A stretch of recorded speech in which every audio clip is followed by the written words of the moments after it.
क्या भारत में फिर से लॉकडाउन लग सकता है? क्योंकि चाइना के हॉस्पिटल से एक नए वायरस के चलते तेजी से बढ़ते जा रहे हैं, जैसा कोरोना वायरस के टाइम हुआ था। और हाल ही में भारत में भी इस वायरस के 3 केसेस सामने आए हैं।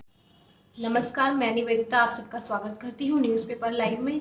आइए जानते हैं। पीवी वायरस यानी ह्यूमन मेटाप्न्यूमो वायरस एक रेस्पिरेटरी वायरस है जो फ्लू जैसे लक्षण देता है। बुखार, खांसी, नाक का बहना और सांस लेने में दिक्कत ये छोटे बच्चों और बुजुर्गों के लिए ज्यादा खतरनाक है और गंभीर मामलों में निमोनिया तक हो सकता है। अगर ऐसे लक्षण हो तो तुरंत डॉक्टर से संपर्क करें और स्वच्छता का ध्यान रखें। वायरस की फिलहाल कोई वैक्सीन अवेलेबल नहीं है, इसलिए सभी को बहुत सावधानी रखने की जरूरत है। ह्यूमन मेटान्यूमो वायरस को लेकर दुनिया भर में अलर्ट की स्थिति है। चीन में दिसंबर के मध्य से फैल रहे संक्रमण को लेकर डर की स्थिति तब और बढ़ गई जब भारत में HMPV के केसों की पुष्टि हुई। इस बीच चिकित्सकों और विशेषज्ञों का कहना है कि ह्यूमन मेटान्यूमो वायरस कोई नया वायरस नहीं है, बल्कि इसका अस्तित्व दुनिया में करीब 60 साल से माना जा रहा है। इसके प्रभावों को लेकर WHO से लेकर अलग अलग स्वास्थ्य संस्थानों ने सावधान रहने को कहा है। हालांकि इसे बड़ा खतरा नहीं माना जा रहा है। इसके बावजूद पहले चीन, फिर भारत और अब कुछ देशों में HMPV फैलने की वजह से इसकी संक्रमण दर को लेकर चिंता बनी हुई है। इतना ही नहीं, ह्यूमन मेटान्यूमो वायरस से संक्रमितों में कोरोना वायरस प्रभावितों जैसा ही संक्रमण दर्ज किया गया। इसके चलते HMPV के प्रभावों की तुलना भी कोविड-19 से की जा रही है, जो कि चीन में ही उभरने के बाद दुनिया के कई देशों में फैल गया था।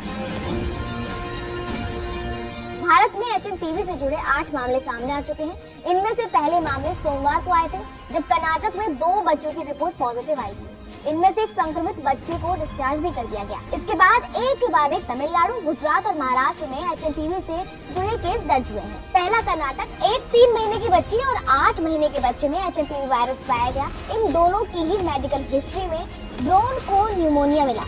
इस स्थिति में बच्चों के फेफड़ों की कोशिकाओं में सूजन आ जाती है और उन्हें जुकाम, सीने में जकड़न और बुखार की शिकायत होती है। दूसरा महाराष्ट्र की बात करें, नागपुर में 7 साल और 13 साल के 2 बच्चों के HMPV से संक्रमित होने की पुष्टि, जुकाम बुखार की थी शिकायत। मुंबई में जिस बच्चे को संक्रमित पाया गया उसे जुकाम बुखार के अलावा सीने में जकड़न की शिकायत थी। इसके अलावा उसका ऑक्सीजन लेवल भी 84% तक आ गया था। हालांकि उसकी स्थिति में सुधार होने के बाद उसे डिस्चार्ज कर दिया गया। बात गुजरात की, अहमदाबाद में जिस 3 महीने के बच्चे को संक्रमित पाया गया उसमें जुकाम बुखार के अलावा सांस लेने में समस्या और कफ की परेशानी भी देखी गई। अहमदाबाद नगर निगम के चिकित्सा अधिकारी के मुताबिक शुरुआत में बच्चे को वेंटिलेटर पर रखा गया था, लेकिन अब उसकी हालत स्थिर है। उसके माता पिता राजस्थान के डूंगरपुर के रहने वाले हैं। बात तमिलनाडु की करें तो तमिलनाडु में 2 लोगों में ह्यूमन मेटान्यूमो वायरस HMPV की पुष्टि की गई है।